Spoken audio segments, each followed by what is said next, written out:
വാപ്ചീസ് കിച്ചണിലേക്ക് എല്ലാവർക്കും സ്വാഗതം. നമ്മളിന്ന് ഉണ്ടാക്കാൻ പോകുന്നത് ഒരു ഈസി മത്തിക്കറിയാണ്. അത് ഉണ്ടാക്കുന്നത് കുക്കറിലാണ്. അപ്പൊ ആ കുക്കർ മത്തിക്കറി എങ്ങനെ ഉണ്ടാക്കാൻ നമുക്ക് നോക്കാം. അപ്പൊ അതിന്റെ റെസിപ്പി പെട്ടെന്ന് നോക്കിയിട്ടാണ്. നമ്മുടെ മത്തിക്കറി ഉണ്ടാക്കാനായിട്ട് ഞാനിവിടെ ഒരു 1/2 kg മത്തി നല്ലപോലെ ക്ലീൻ ചെയ്ത് ഇതേപോലെ പറഞ്ഞിട്ടുണ്ട്. കാരണം മസാലയെല്ലാം നല്ലപോലെ അതിനുള്ളിൽ പിടിക്കാനായിട്ടാണ്. മസാല പുരട്ടാനായിട്ട് ഞാൻ ഇതുപോലൊരു പാത്രത്തിലേക്ക് ഒരു 2 ടീസ്പൂൺ കുരുമുളക് നല്ലപോലെ ചതച്ചിട്ട് കൊടുക്കുന്നുണ്ട്. ഫ്രഷ് പെപ്പറാണ്. ഞാനിതിലേക്ക് 1 ടീസ്പൂൺ ചില്ലി പൗഡർ ആഡ് ചെയ്യുന്നുണ്ട്. 1/2 ടീസ്പൂൺ മഞ്ഞൾപ്പൊടി, പാകത്തിനുള്ള ഉപ്പും കൂടി ചേർത്തിട്ടുണ്ട്.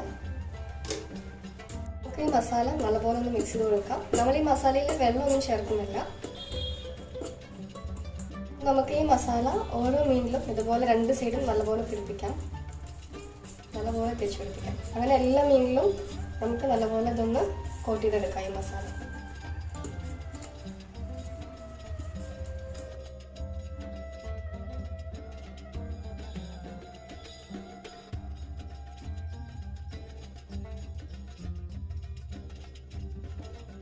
നമ്മുടെ മീനെല്ലാം തന്നെ നല്ലപോലെ മസാല തേച്ച് പിടിപ്പിച്ചിട്ടുണ്ട്.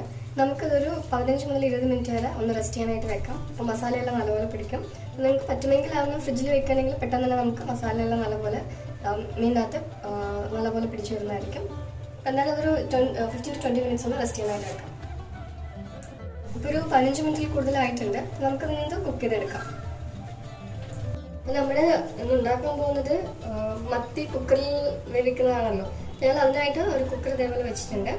കുക്കർ ചൂടാകുന്ന സമയത്ത് നമുക്കിതിലേക്ക് ഒരു 4 ടീസ്പൂൺ വെളിച്ചെണ്ണ ഒഴിച്ചു കൊടുക്കാം. കഴിവതും വെളിച്ചെണ്ണ ഒഴിക്കാനായിട്ട് ശ്രമിക്കാം. അതായിരിക്കും കൂടുതൽ ടേസ്റ്റ് ആയിട്ട് വരാം. നമുക്കിതിലേക്ക് ഒരു 4 ടീസ്പൂൺ വെളിച്ചെണ്ണ ഒഴിച്ചു കൊടുക്കാം. അങ്ങനെ ചൂടായി വരുന്നുണ്ട്. ഈ സമയത്ത് ഞാൻ ഇതിലേക്ക് ഒരു 4 വെളുത്തുള്ളിയും അതുകൂടാണ്ട് ഒരു ചെറിയൊരു പീസ് ഇഞ്ചി നല്ലപോലെ ചതച്ചത് ഞാൻ അതിലേക്ക് ഇടുന്നുണ്ട്.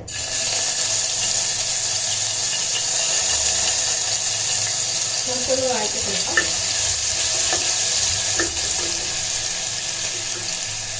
ഞാനതിലേക്ക് ഒരു 8 ഷാലറ്റ്സാണ് ചെറിയുള്ളി ഇതേപോലെ നല്ലപോലെ ചതച്ചിട്ട് കൊടുക്കുന്നുണ്ട്. പിന്നെ ഒരു 2 പച്ചമുളകും ഇതേപോലെ സ്പ്ലിറ്റ് ചെയ്തിട്ട് കൊടുക്കുന്നുണ്ട്.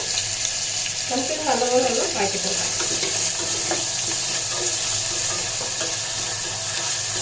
ഇതിലേക്ക് ഒരു 2 കറിവേപ്പില കൂടി ചേർക്കുന്നുണ്ട്.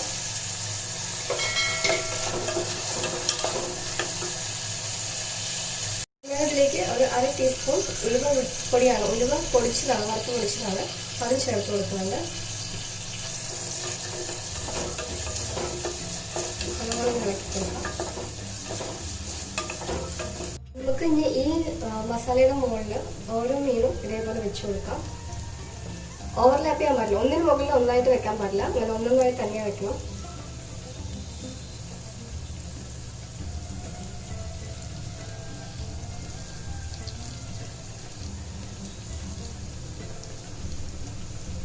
ഇതിലേക്ക് കുറച്ച് നല്ല തിക്കായിട്ടുള്ള വാളൻപുളി നല്ലപോലെ കുതിർത്ത് അതിൻ്റെ വെള്ളം ഞാൻ അതിലേക്ക് ഒഴിച്ചു കൊടുക്കുന്നുണ്ട്.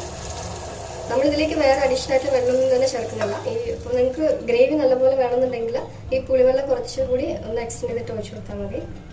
നമുക്കതൊന്ന് മൂടി വെക്കാം. നമ്മൾ കുക്കർ ഇതുപോലെ മൂടി വെച്ചിട്ടുണ്ട്. എന്നിട്ട് അതിനകത്ത് വിസിലിട്ടിട്ടുണ്ട്.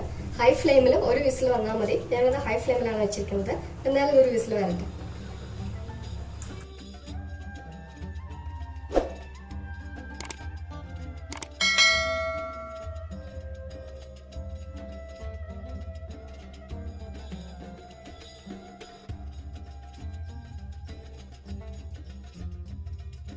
ഒരു വിസിൽ വന്നിട്ടുണ്ട്. ഞാൻ സ്റ്റവ് ഓഫ് ചെയ്ത് കൊടുത്തിട്ടുണ്ട്. എന്നാലും ഇതിലൊരു 3-4 മിനിറ്റ് നമുക്ക് വെക്കാം. എന്നിട്ട് ആ സ്റ്റീം നമുക്കൊന്ന് റിലീസ് ചെയ്തെടുക്കാം.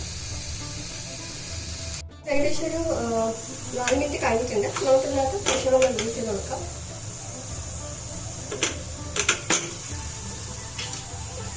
നമുക്ക് ഇതെന്തായാലും തുറന്ന് നോക്കാം. നമ്മുടെ കുക്കറിലുള്ള മത്തിക്കറി റെഡി ആയിട്ടുണ്ട്. നമുക്കൊരു പ്ലേറ്റിലേക്ക് മാറ്റാം.